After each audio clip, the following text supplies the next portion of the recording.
Hi hello అందరికీ నమస్కారం.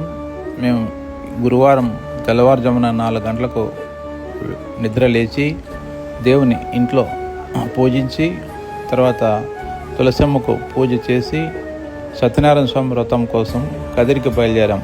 పోయే దారిలోనే మాకు మామిడి చెట్టు ఒకటి కనిపించింది. ఆ మామిడి చెట్టు నుంచి ఆకులను తీసుకొని తర్వాత అవి బండిలో పెట్టుకొని కదిరికి పోవడం జరిగింది. కదిరి శివాలయంలో సత్యనారాయణ స్వామి కథ కోసం అక్కడ ప్రత్యేకమైన స్వామి ద్వారా మేము అక్కడికి వెళ్ళి మేము తీసుకొచ్చినటువంటి 5 రకాలైనటువంటి పూలు 5 రకాలైనటువంటి పండ్లు స్వామికి ఇచ్చి పంచామృతం తయారు చేశాము. వాటితో పాటు అక్కడ ఉన్నటువంటి దేవతలను పూజించి తర్వాత నైవేద్యాలు సమర్పించి అన్ని పూజలు కార్యక్రమాలన్నీ చేసుకోవడం అనేది జరిగింది. ఇక్కడ సత్యనారాయణ స్వామి ప్రత్యేకత గురించి చెప్పనవసరం లేదు. అంటే భూలోకంలో మానవులు పడుతున్నటువంటి అగసాట్లు చూసి విష్ణువు నారదునితో చెప్పాడంటే ఏమంటే భూలోకంలో చాలామంది అనేక ఇబ్బందులు ఎదుర్కొంటున్నారు. ఆ ఇబ్బందుల నుంచి తొలగిపోవడానికి సత్యనారాయణ స్వామి అనే కథ ఒకటి ఉంది. ఈ కథ ఎవరైతే చెప్పించుకుంటారో వాళ్ళ ఇంట్లో సకల సౌకర్యాలు కలుగుతాయి, దుఃఖాలు పోయి సుఖాలు కలుగుతాయని చెప్పడం వలన ఆ విషయాన్ని నారదుడు తీసుకొని వచ్చి చాలామందికి భూలోకంలో తెలియజేశాడనమాట. దీన్ని అనుసరించి ప్రతి సంవత్సరం కానీ 6 నెలలకు ఒకసారి కానీ నెలకు ఒకసారి కానీ వీలైతే రోజు అయినా కూడా ఈ వ్రతం చేసుకోవడం వలన సకల కష్టాలు వాళ్ళకున్నటువంటి తొలగిపోయి వాళ్ళు అనుకున్నవి నెరవేరుతాయనేది మేము విన్నది, మేము చూసింది కూడా. కాబట్టి ప్రతి ఒక్కరూ ఇది చేసుకోవడం వల్ల చాలా మేలు కలుగుతుందని నా అభిప్రాయం. సత్యనారాయణ స్వామి కథలో 5 కథలు ఉంటాయి.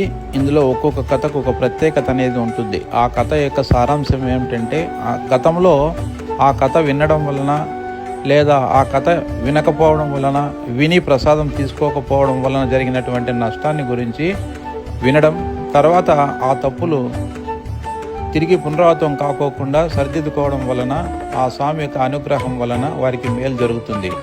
ఈ 5 కథలు అయిపోయిన తర్వాత నా చిన్న కూతురు అయినటువంటి రెడ్డి రాణి గురించి కొన్ని జోకులు వేశారు. అప్పుడు వారు నవ్వుకోవడం అనేది జరిగిందనమాట.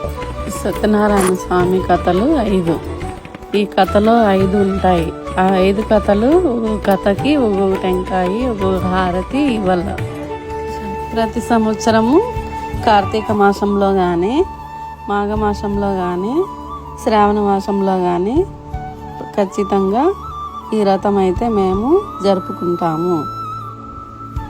హాయ్, సత్యనారాయణ స్వామి వ్రతం అనేది గృహప్రవేశం కొత్తగా ఇంటిలోకి చేరేటప్పుడు కొత్తగా పెళ్ళైన వాళ్ళు మరియు అనేక శుభకార్యాలు జరగాలనుకునేవారు ఈ కార్యక్రమం చేసుకోవడం వలన మేలు జరుగుతుంది. ఖచ్చితంగా ఇది మా ఎక్స్పీరియన్స్ వల్ల మేము చెప్తున్న మంచి మాటలు ఆలకిస్తే సంతోషంగా ఉంటారు. ప్రతి ఏడాదికి ఒకసారి 6 నెలలకు ఒకసారి ఈ వ్రతాన్ని చేసుకోవడం వలన అన్ని శుభాలు కలుగుతాయి.